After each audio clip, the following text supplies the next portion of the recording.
I'm grateful. We had a First Minister's meeting yesterday to talk about COVID, as we have been for what seems like an interminable period of time, but important decisions were made by the federal government with respect to our border crossings with the United States. We are very happy to hear that the PCR testing rules that were in place for short visits will no longer apply for those who want to travel to the United States for a day or two. I raised this issue through interventions by people here in British Columbia some weeks ago, and I'm grateful that the federal government has responded.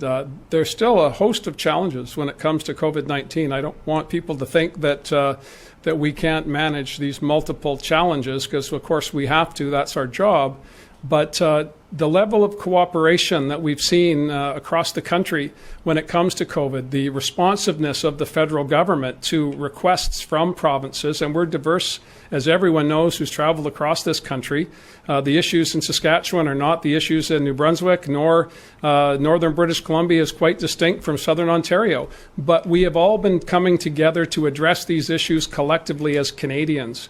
And that has borne significant fruit on COVID. And as Lana has testified today, those relationships have allowed us to rapidly put in place systems that will protect the health of British Columbians with respect to the agriculture crisis that we're now facing, because we were able to work collaboratively in the past.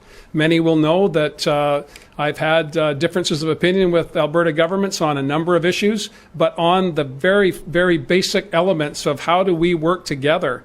Albertans, people from Ontario, Quebecers, British Columbians, all speak with one voice, that we need to hang together through these difficult times and make decisions that are in the best interest of all British Columbians. To have Ottawa respond to our overtures, and those from Yukon Territory, quite frankly, to remove the testing requirements for those who have been double vaccinated was a good move. It's good public policy, and it was done at our request, and I'm grateful to the federal government for doing that.